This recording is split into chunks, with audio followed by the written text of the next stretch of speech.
అపోస్తలుల కార్యములు 17వ అధ్యాయము 22వ వచనం నుండి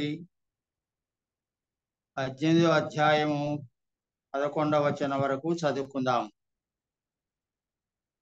అపోస్తలుల కార్యములు 17వ అధ్యాయము 22వ వచనం నుండి 18వ అధ్యాయము 11వ వచనం వరకు చదువుకుందాం. పౌలు అరేయోపగు మధ్య నిలిచి చెప్పినదేమనగా,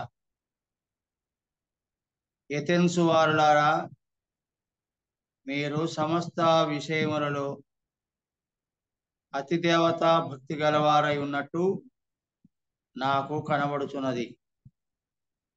నేను సంచరించుచు మీ దేవతా ప్రతిమలను చూచుచుండగా ఒక బలిపీఠము నాకు కనబడెను. దాని మీద తెలియబడని దేవునికి అని వ్రాయబడి ఉన్నది. మీరు తెలియక దేని యందు భక్తి కలిగి ఉన్నారో దానిని నేను మీకు ప్రచురపరచుచున్నాను. జగత్తును అందరి సమస్తమును నిర్మించిన దేవుడు ఆని ఆకాశమునకును భూమికిని ప్రభు అయినందున హస్తకృతములైన ఆలయములలో నివసింపడు. ఆయన అందరికి జీవమును ఊపిరిని సమస్తమును దయచేయువాడు గనుక తనకు ఏదైనాను కొదవ ఉన్నట్టు మనుషుల చేతులతో సేవింపబడువాడు కాడు. మరియు యావత్ భూమి మీద కాపురమునుటకు ఆయన ఒక నుండి ప్రతి జాతి మనుషులను సృష్టించి, వారు ఒకవేళ దేవుని తడవలాడి కనుగొందురేమో అని తన్ను వెదకు నిమిత్తము నిర్ణయ కాలమును వారి నివాసస్థలం యొక్క పొలిమేరలను ఏర్పరచను. ఆయన మనలో ఎవనికి దూరముగా ఉండువాడు కాడు. మనం ఆయన యందు బ్రతుకుచున్నాము, చలించుచున్నాము, ఉనికి కలిగి ఉన్నాము. అటువలే మనం ఆయన సంతానమని మీ కవీశ్వరులలో కొందరును చెప్తున్నారు. కాబట్టి మనము దేవుని సంతానమై ఉండి మనుషుల చమత్కార కల్పనల వలన మలసబడిన బంగారమునైనను వెండినైనను రాతినైనను దేవత్వం పోలి ఉన్నదని తలంపకూడదు. ఆ జ్ఞాన కాలములను దేవుడు చూచి చూడనట్టుగా ఉండెను. ఇప్పుడైతే అంతటను అందరూ మారు మనసు పొందవలెనని మనుషులకు ఆజ్ఞాపించుచున్నాడు. ఎందుకనగా తాను నియమించిన మనుషుని చేత నీతిని అనుసరించి భూలోకమునకు తీర్పు తీర్చబోయేడు ఒక దినమును నిర్ణయించి ఉన్నాడు. మృతుల నుండి ఆయన లేపినందున దీని నమ్ముటకు ఆధారము అందరికీ ఆధారము కలుగ చేసి ఉన్నాడు. మృతుల పునరుత్థానమును గూర్చి వారు వినినప్పుడు కొందరు అపహాసము చేసిరి, మరికొందరు దీని గురించి నీవు చెప్పునది ఇంకోసారి విందుము అనేది. అలాగుండగా పౌలు వారి మధ్య నుండి వెళ్ళిపోయాను. అయితే కొందరు మనుషులు అతని హత్తుకొని విశ్వసించిరి. వారిలో అరెయోపయోగితుడైన దియోనూసియు, తమరి అను ఒక స్త్రీయు, వీరితో కూడా మరికొందరు ఉండిరి. 5వ వచనం నుండి శీలయు తిమోతియు మాసిదోనియా నుండి వచ్చినప్పుడు పౌలు వాక్యం బోధించుటయందు ఆతృత గలవాడై యేసే క్రీస్తుని యూదులకు దృఢముగా సాక్ష్యమిచ్చుచుండెను. వారు ఎదురాడి దూషించినప్పుడు అతడు తన వస్త్రములు దులుపుకొని, మీ నాశనమునకు మీరే ఉత్తరవాదులు, నేను నిర్దోషిని, ఇక మీదట అన్యజనుల యొద్దకు పోవుదునని వారితో చెప్పి అక్కడ నుండి వెళ్ళి దేవుని యందు భక్తిగల అతిథియు యాస్తు అను ఒకని ఇంటికి వచ్చాను. అతని ఇల్లు సమాజ మందిరమును ఆనుకొని ఉండెను. ఆ సమాజ మందిరపు అధికారి అయిన క్రిస్పు తన ఇంటి వారందరితో కూడా ప్రభువునందు విశ్వాసం ఉంచెను. మరియు కొరింథీయులలో అనేకులు విని విశ్వసించి బాప్తిసం పొందిరి. రాత్రి వేళ దర్శనమందు ప్రభు,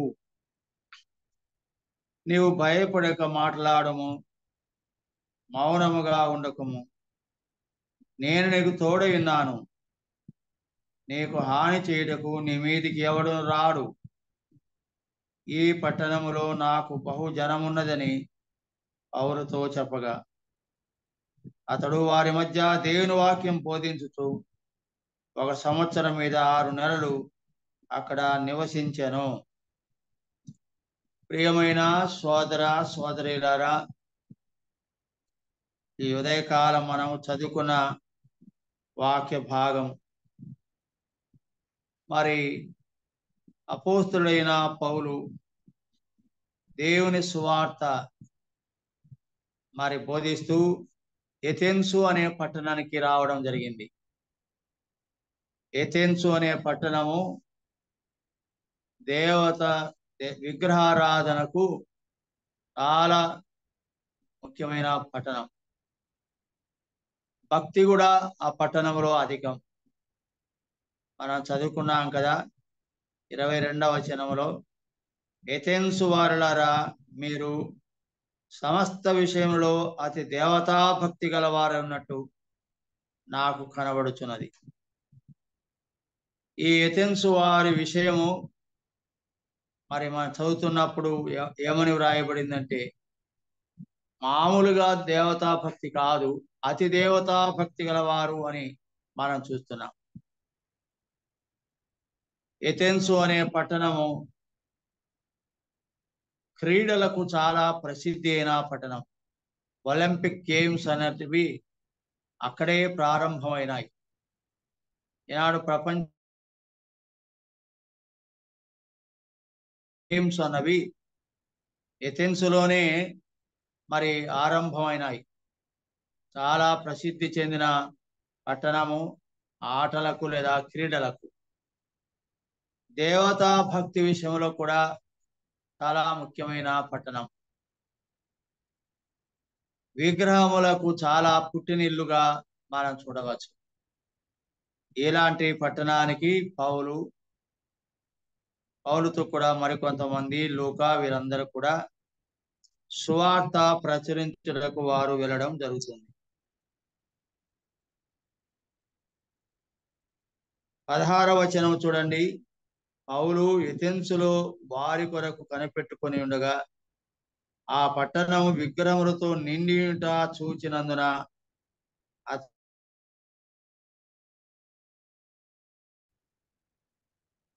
ఆ ఎథెన్సు పట్టణములో ఆ విగ్రహాలను చూచినప్పుడు ఎక్కడ చూసినా అడుగడుగున పట్టణమంతా కూడా విగ్రహములతో నిండి ఉంది.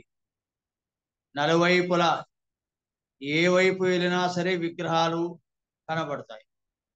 ఇవన్నీ చూసినప్పుడు పౌలు తన హృదయం చాలా వేదన చెందింది, పరితాపం పట్టలేక.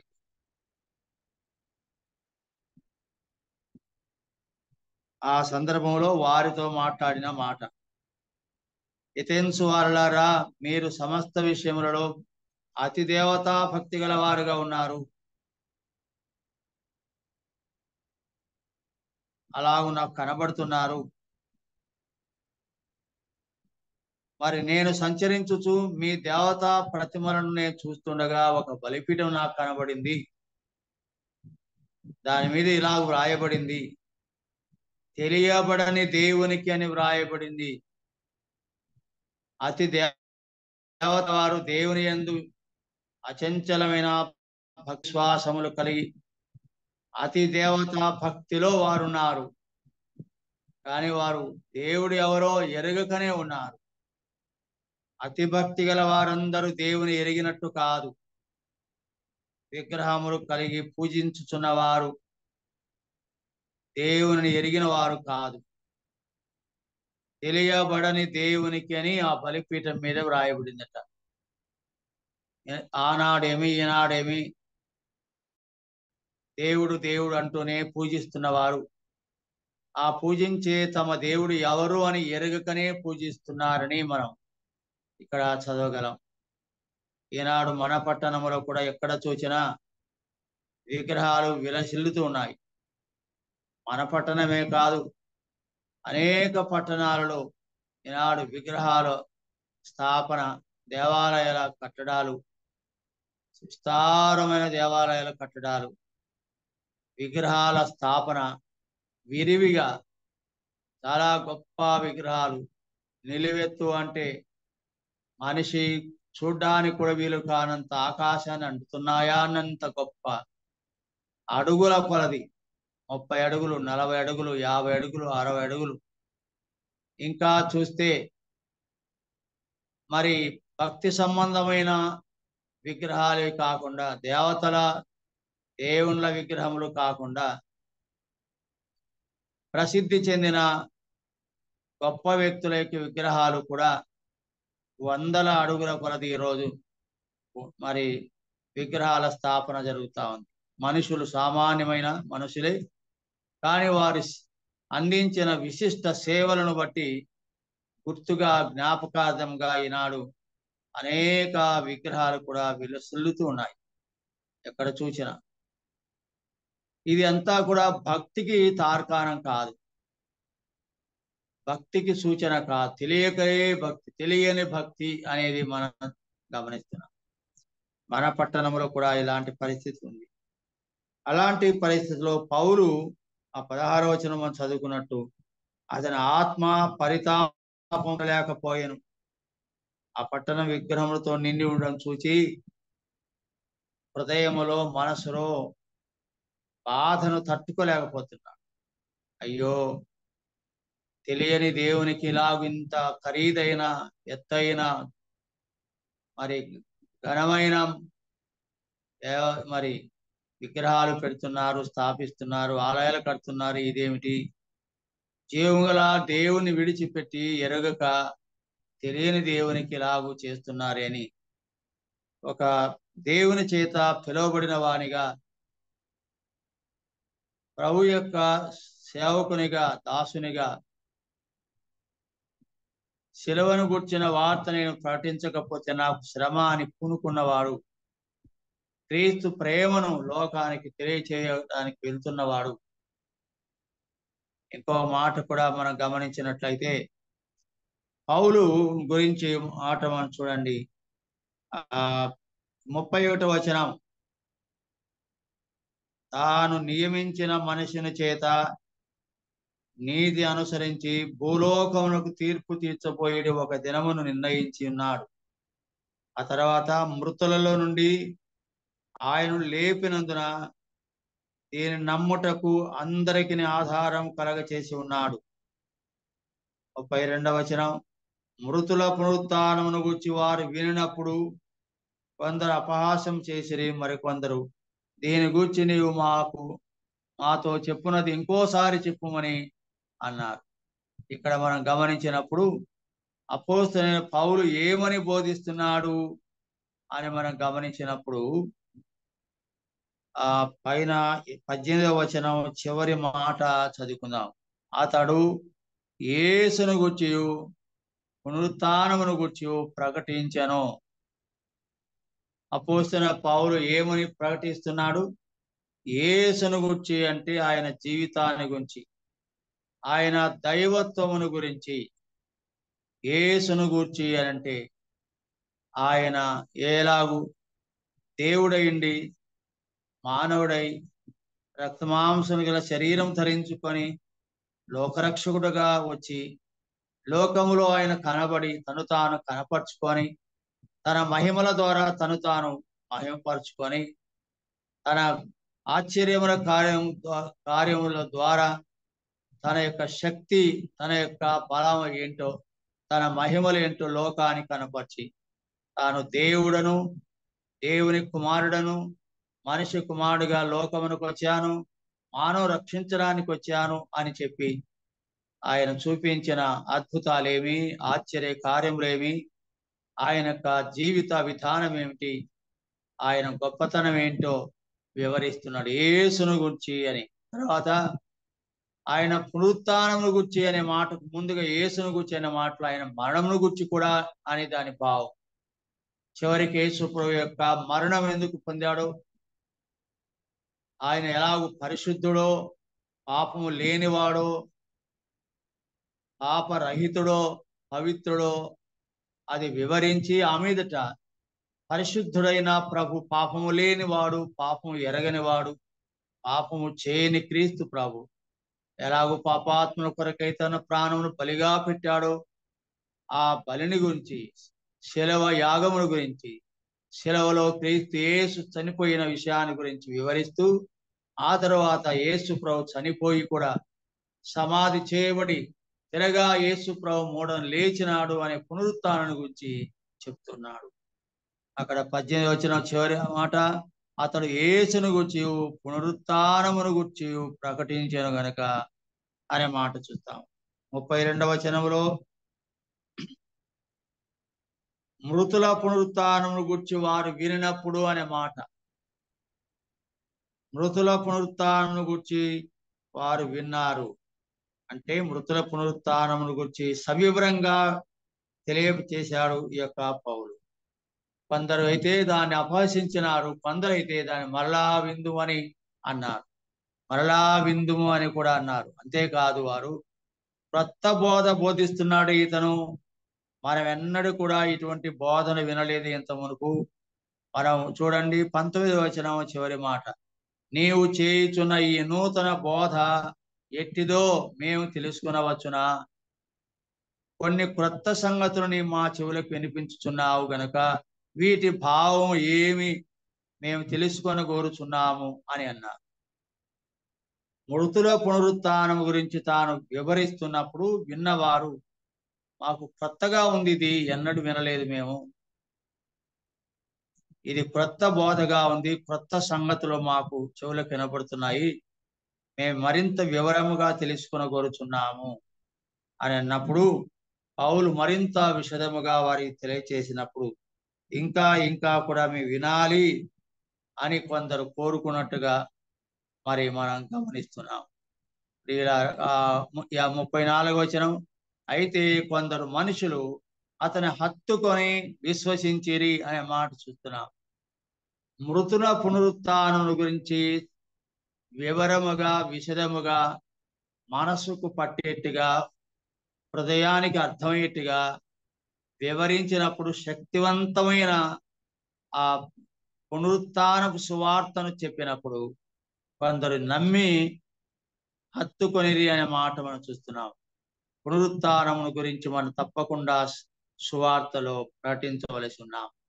కాబట్టి ప్రియులారా, యేసు క్రీస్తు యొక్క మరణమును గురించి, యేసు క్రీస్తు పునరుత్థానమును గురించి మనం జ్ఞాపకం చేసుకొని ఆదివారం ఎలాగూ ప్రభు బల్ల ఎదుట ఆయన మరణ పునరుత్థానమును జ్ఞాపకం చేసుకొని ప్రభును స్తుతించి ఆరాధిస్తామో, అదే మరణ పునరుత్థానముల గురించి మనం సువార్తకి వెళ్ళినప్పుడు ప్రజలకు వివరముగా సవివరముగా మరణ పునరుత్థానమును గూర్చిన సువర్తమానం మనం ప్రజలకు తెలియచేయాలి అని మనం గమనిస్తున్నాం.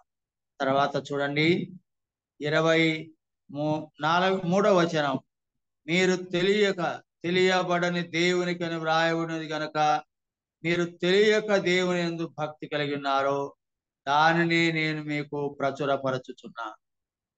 తెలియక దేని యందు మీరు భక్తి కలిగి ఉన్నారో దానిని నేను మీకు తెలియచేయుచున్నాను అని మనం చూస్తున్నాం. ఈనాటి ప్రజలు కూడా విద్యా వివేకములు పెరిగిన తర్వాత కూడా శాస్త్రపరమైన విజ్ఞానం పెరిగిన తర్వాత కూడా పాండిత్యం కూడా బాగా పెరిగిన తర్వాత కూడా తెలియకనే భక్తి కలిగి ఉన్నారు. తాను ఎవరి యందు భక్తి ఉంచి ఉన్నారో ఆ వ్యక్తుల గురించి తెలియకనే అతి దేవతా భక్తితో ఉన్నట్టు, తెలియకనే భక్తిలో కనబడినట్టుగా వారు మనం చూస్తున్నాం. 24వ వచనం, ఆ తెలియబడని దేవుడు అని అతి భక్తిగా చూపించే వారికి దేవుడే తానెవరో బయలుపరుస్తున్నాడు. 24వ వచనం, జగత్తును అందరి సమస్తమును నిర్మించిన దేవుడు, జగత్తును అందరి సమస్తమును నిర్మించిన దేవుడు. ఎవరు దేవుడు అన్నప్పుడు జగత్తును, లోకమంతటిని, అందులో ఉన్న సమస్తము, లోకము అందులో ఉన్న సమస్తం, ఈ విశ్వమునంతటిని, విశ్వములో ఉన్న వాటన్నిటిని కలగ చేసిన వాడు దేవుడు. ప్రశ్నించుకోవాలి, నేను నమ్మిక ఉంచిన దేవుడు, భక్తిని చేస్తున్న దేవుడు ఈ జగత్తును సృష్టించిన వాడా కాదా, ఈ సమస్తమును కలగ చేసిన వాడా కాదా అని ప్రతి భక్తి కలిగిన వ్యక్తి ఆలోచించవలసింది. మనం ఆలోచింపచేయాలి. మనం చెప్పే మాటలు వారిని వేయాలి, ఆలోచింపచేయాలి. దేవుడు అంటే ఎలాంటి వాడు? దేవుడు సృష్టికర్త అయినా, నీవు నమ్మిన దేవుడు సృష్టి చేసినవాడా, జగత్తును కలగ చేసినవాడా, భూమిని, భూమి కింద ఉన్న వాటిని,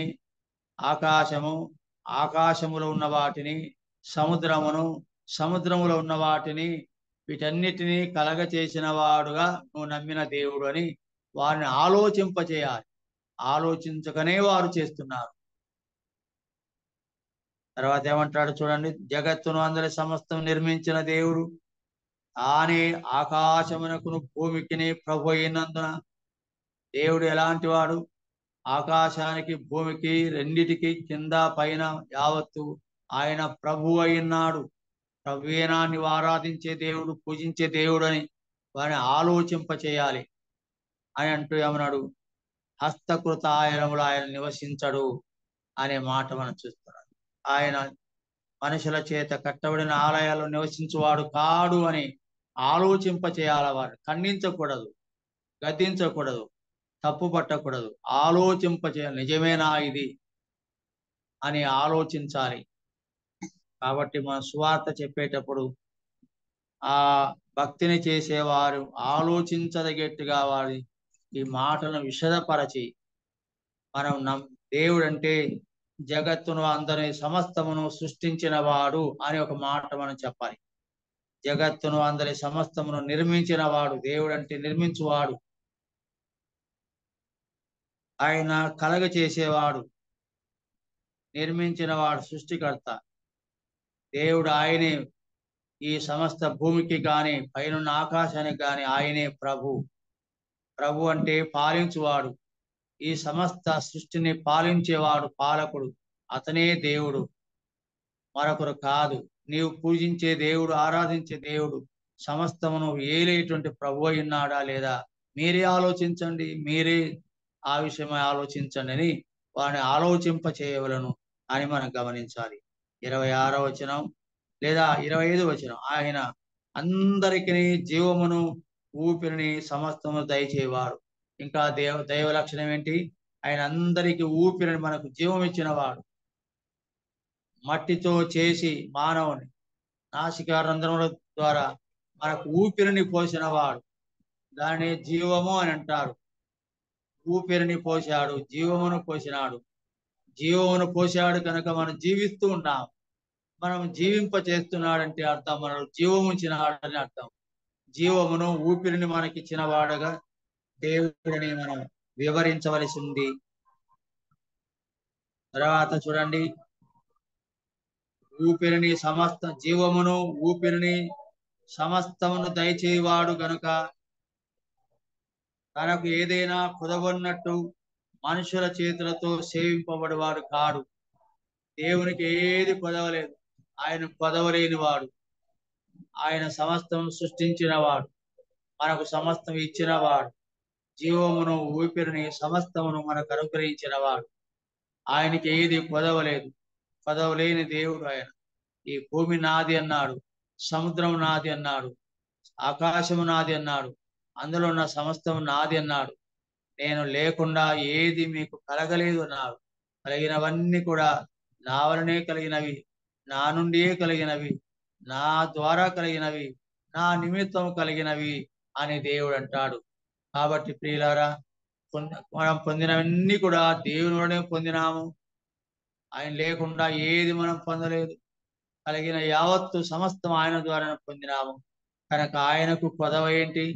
ఆయనకి ఏదో కొదవైందని మనం తీసుకుని వెళ్ళి బంగారమో వెండో ఇంకోటో దేవునికి మనవివ్వటం అనేది దేవుడు కోరుకోవడం లేదని మనం విషదము చేయవలసి ఉంటున్నాం. 26వ వచనం లేదా 26వ వచనం, మరియు యావత్ భూమి మీద కాపురమునుటకు ఆయన ఒకరి నుండి ప్రతి జాతి మనుషులను సృష్టించి, వారు ఒకవేళ దేవుని తడవులాడి కనుగొందురేమో అని తన్ను వెదకు నిమిత్తం నిర్ణయ కాలమును వారి నివాస స్థలం యొక్క పొలిమేరలను ఏర్పరచెను అని అంటున్నాడు. లైన్ చూడండి, ఆయన మనలో ఎవరికి దూరముగా ఉండువాడు కాదు. దేవుడు ఏం చేస్తాడు? యావత్ భూమి మీద ఉండి కాపురం ఉండటానికి దేవుడు మానవులకు ప్రతిదాన్ని అనుగ్రహించాడని మనం చూస్తున్నాం. తర్వాత దేవుడు మనకు పొలిమేరలను కూడా ఏర్పరిచాడు, సరిహద్దులు నియమించాడు. మన భూమికి, మనమున్న భూమికి సరిహద్దులు ఉన్నాయి. తూర్పు, పడమర, ఉత్తర, దక్షిణములు అని మనం చూస్తున్నాం. అలా సరిహద్దును నియమించిన వాడు, సముద్రపు సరిహద్దును నియమించిన వాడని మనం గమనిస్తున్నాం. ఇన్ని చేసిన దేవుడు చివరికి అంటాడు, 26, 27 కలిసి ఉన్నాయి కదా, చివరి మాట, ఆయన మనలో ఎవనికి దూరముగా ఉండువాడు కాడు. దేవుడు మనకు దూరముగా ఉండువాడు కాడు. ఇది కూడా మనం మనసునందుంచుకోవాలి. దేవుడు మనలో ఎవరికి దూరముగా ఉండువాడు కాదు. ఫిలిప్పీ పత్రికలు అంటాడు, ప్రభు సమీపముగా ఉన్నాడు అని అంటాడు. దావీదు కీర్తనలు దావీదు అంటాడు, ఆయన మనకు సమీపముగా ఉన్నట్టు ఎవ్వరు మనకు సమీపముగా లేడు అని అంటాడు. కనుక దేవుడు మనకు సమీపముగా ఉన్నాడు. మనలో ఎవరికి ఆయన దూరముగా ఉండువాడు కాడు. అందుకే విననేరకున్నట్టుగా ఆయన చెవులు మందం కాలేదు, చేయనేరకున్నట్టుగా ఆయన హస్తాలు కురుచు కాలేదు. ఆయన సమీపముగా ఉండువాడు. దీనుల మనను ఆలకించుటకు ఆయన సమీపమునకు దిగి వచ్చి ఉన్నాడని కూడా మనం చదువుతాము. తర్వాత చూడండి, 28వ వచనం, మనం ఆయన యందు బ్రతుకుచున్నాము, చలించుచున్నాము, ఉనికి కలిగి ఉన్నాము. 3 మాటలు అక్కడ, బ్రతుకుచున్నాము, చలిస్తున్నాము, ఉనికి కలిగి ఉన్నాము అనే మాటలు కూడా మనం చూస్తున్నాం. 30వ వచనానికి వెళ్తే, ఆజ్ఞాన కాలం దేవుడు చూచి చూడట్టుగా ఉన్నాడు. ఇప్పుడైతే అందరూ అంతటా మారు మనసు పొందవలెనని ఆయన మనుషులకు ఆజ్ఞాపించుచున్నాడు అని మనం చదువుతున్నాం. ప్రియులారా, ఆజ్ఞాన కాలములో అలాగూ మనుషులను చూచి చూడట్టుగా ఉన్నాడు. కానీ దేవుడు ఈరోజు అందరినీ మారు మనసు పొందాలని కోరుతున్నాడు. కనుక మారు మనసు పొంది పాప క్షమాపణ పొంది రక్షించబడాలనే ప్రకటన సువార్తలో మనం అందించవలసి ఉన్నాము. చివరిగా మనం చూసినట్లయితే 18వ వచనానికి వచ్చినప్పుడు, 18వ అధ్యాయానికి వచ్చినప్పుడు అక్కడ ఒక మాట చదువుకొని ముగించుకుందాం. ఏథెన్సు నుండి ఆయన అంటే తర్వాత కొరింథునకు వచ్చిన సందర్భం అది. చూడండి, ఆ మాట చదువుకుందాము.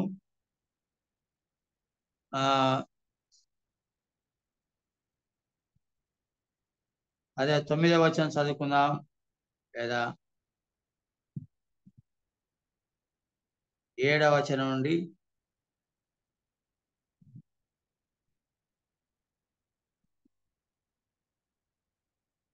8వ వచనం చదువుకుందాం నేరుగా. ఆ సమాజ మందిరపు అధికారి అయిన క్రీస్తు తన ఇంటి వారందరితో కూడా ప్రభువునందు విశ్వాసం ఉంచెను. మరియు కొరింథీయులలో అనేకులు విని విశ్వసించి బాప్తీసం పొందిరి అని మనం చూస్తున్నాం. కనుక ఏథెన్సు నుండి పౌలు మరి కొరింథీలకు రావడం జరిగింది. కొరింథీ అనేటువంటి ఒక పట్టణము, మంచి వ్యాపార పట్టణము. ఆ పట్టణానికి చేరి వచ్చాడు పౌలు. మరి ఆ కొరింథీయులలో చాలా మంది దేవుని వాక్యాన్ని విని ప్రభువును విశ్వసించినారని 8వ వచనంలో మనం చూస్తాం. వారు బాప్తీసం పొందినారని చూస్తాం. 9వ వచనంలో మరి ప్రభు దర్శనమందు పౌలుకు దర్శనమందు ప్రత్యక్షమై ఈ మాట అంటాడు ప్రభు, నీవు భయపడక మాట్లాడము, మౌనముగా ఉండకుము. నీవు భయపడక మాట్లాడము, మౌనముగా ఉండకుము. సువార్తలో భయము అన్నది ఉండకు. ఎప్పుడెప్పుడు ఎవరేమంటారా, వాళ్ళు ఏమంటారు, వీళ్ళు ఏమంటారు, వాళ్ళే, అవి ఆ మాటలు రానివద్దు మనం. అది మన అపనమ్మిక విశ్వాసానికి గుర్తులుగా ఉంటాయి. ముందుకు ముందే ఊహించుకోవద్దు. ముందుకు ముందే ఆ మాటలు మన మనసులో ఉండకూడదు. అందుకు పౌలుకు దేవుడు ప్రత్యక్షమై మాట్లాడిన మాట, నీవు భయపడక మాట్లాడేటప్పుడు నిర్భయముగా మాట్లాడాలి. సువార్త మాట్లాడేటప్పుడు భయముతో, పిరికితనముతో మాట్లాడకూడదు. భయంతో మాట్లాడకూడదు.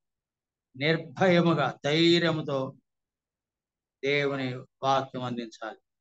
చూడండి ఏమంటాడు, నీవు భయపడక మాట్లాడమని మౌనంగా ఉండవద్దు అంటూ ఏమన్నాడు? 10వ వచనం, నేను నీకు తోడైన్నాను, నేను నీకు తోడైన్నాను. సువార్తకి వెళ్ళినప్పుడు మనం ఎప్పుడు కూడా భయపడకూడదు. ఎవరైనా అభ్యంతరం చేస్తే తర్వాత, ముందే ఆ భయాన్ని వ్యక్తం చేయకూడదు. ముందే ఏమో ఏమో అన్నట్టు ఆ భయానికి లోను కాకు. ధైర్యముగా, నిబ్బరముగా వాక్యం బోధించాలి. ధైర్యముగా వాక్యం బోధించడం, వివరంగా బోధించాలి, అర్థ సహితముగా బోధించాలి, ఆలోచింపచేసేట్టుగా మనము. అప్పుడే వెంటనే వారు అంగీకరిస్తారా లేదా కాదు, వెంటనే వారు నమ్ముతారా అని కాదు, వారిని ఆలోచింప చేయాలి. దేవుని తట్టు వారి మనసును తిప్పాలి. దేవుడు ఎవరు, నిజమే కదా, దేవుడు ఎవరు, మనం చేసేది మన భక్తి నిజమైన భక్తా కాదని వారు ఆలోచింప చేసుకున్నట్టుగా ఉండాలి. వారు వెంటనే అంగీకరించకపోయినా దేవుని గూర్చిన జ్ఞానం వారిలో కలగాలి. ముందుగా దైవాన్ని గురించి ఆలోచించగలిగే జ్ఞానం, పరిజ్ఞానం వారికి ఏర్పడాలి.